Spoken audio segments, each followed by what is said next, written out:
Chaque matin, Dimitri Pavlenko. L'édito politique, Nicolas Bétou, bonjour. Bonjour Dimitri. Alors c'est la dernière fois de l'année que vous faites votre édito en présence de Maître Noël. Et la surprise, vous lui piquez sa robe d'avocat ce matin puisque vous avez décidé de défendre Elisabeth Borne. Oui, ce qui vous en conviendrait n'est pas chose facile. Ses précédentes interventions publiques depuis qu'elle est première ministre n'avaient pas été très convaincantes. La faute à un art oratoire un tantinet ennuyeux. Or, comme le dit Maître Noël, ce tribun des prétoires que le tribunal d'Argentan nous envie, un discours sans les envolées, sans les effets de manche, sans les gestes, sans le ton. C'est comme au resto quand on t'apporte le café sans le petit spéculoos. Bah oui, c'est un peu triste, surtout pendant 1h30. En plus, l'enjeu de ce discours était à peu près nul puisqu'Emmanuel Macron avait décidé de ne prendre aucun risque et par conséquent de sauter la case vote de confiance.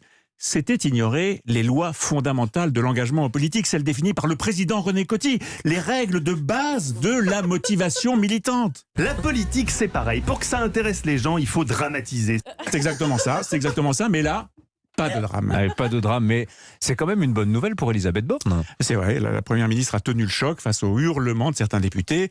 Ceux de la France Insoumise en particulier, cela avait déjà donné le ton lors de la précédente législature en faisant un boucan de tous les diables alors qu'il n'était que 17 élus. Alors bien sûr, se retrouver à 75 députés insoumis sur les bancs de l'Assemblée, ça donne des ailes. Et pourtant, Elisabeth Borne n'a pas fléchi, elle n'a pas dérivé de son discours, elle a tenu.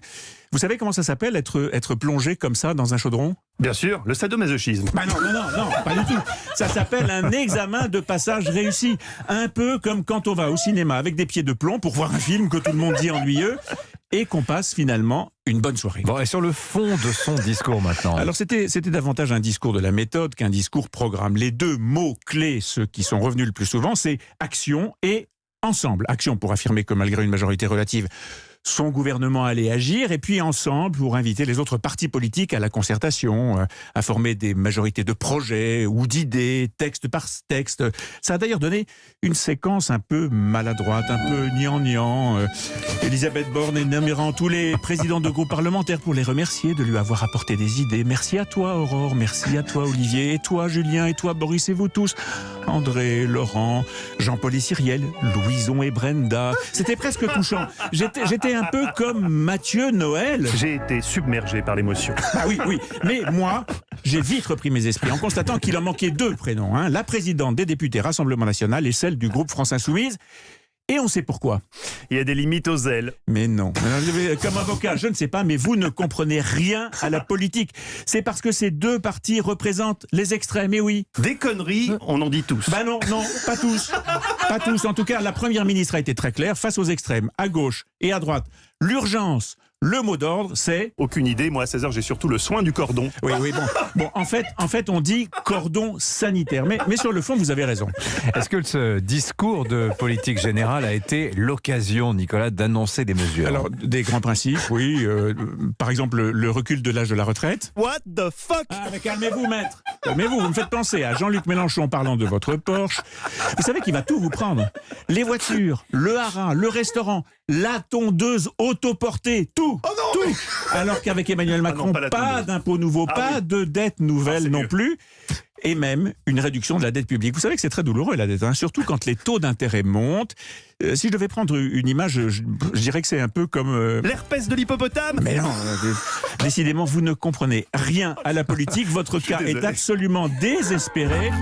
Je préfère m'arrêter là. Je vous souhaite de bonnes vacances, maître. Je ne sais pas de quoi vous devez vous reposer, d'ailleurs, vu que vous ne travaillez que 4 jours par semaine. C'est bien vrai. Mais bonnes vacances quand même. Eh bien alors, rosée piscine à vous. Merci. Mais moi, j'ai encore du boulot à faire. Je reviens demain. Il en a gros sur le totem. Non, maître, non, pas du tout. Professionnalisme avant tout. En tout cas, c'était la plupart du temps un plaisir de vous entendre me construire tout un monde imaginaire et fantasmé. Et peut-être qu'on se croisera dans notre belle province normande, vous en Porsche et moi, si je dois croire tout ce que vous me racontez, en Aston Martin. Voilà. Et moi en 3008 et on fera une course. Vous avez fini de la payer, la 3008 ? Non, pas encore. Je vous souhaite de J'ai le droit réussir. de la conduire. Merci beaucoup Nicolas pour cette chronique magnifique. Et merci à Jean Lenaf qui m'a beaucoup Merci à Jean aidé, aussi, évidemment. j'imagine. Et puis Il m'a fait une formation express. L'année prochaine, la direction va vous demander de faire les deux, je pense. La chronique humour et la politique. Je pense que vous êtes parti pour. Ça vous a fait quoi de vous entendre, Mathieu ? Ça fait très drôle. J'ai une voix qui se prête bien à ce genre de son. Je pense que je suis celui qui dit le plus de conneries en Oui, antenne, en fait. j'ai beaucoup trié. Heureusement. Beaucoup Il y en avait beaucoup. Vous savez J'en ai 12 000. On en a encore un peu sous la pédale. Non, je pense pas. Là, vous avez tout mis. Non, je ne pense pas. Il y en a encore. En tout cas, merci Mathieu. On a passé une excellente année. Je vous souhaite bon vent au nom de toute l'équipe d'Europe 1. Et vous avez vu, même Anissa est revenue vous faire un petit coucou. Même Anissa est venue faire un petit bisou. C'est beau. Depuis Sochaux en plus. Depuis Sochaux. Merci beaucoup à tous. Vraiment. Merci Nicolas. Et je signale d'ailleurs la une de votre journal, l'Opinion. Oui, devenons sérieux. Voilà, première. Un peu de promo quand même.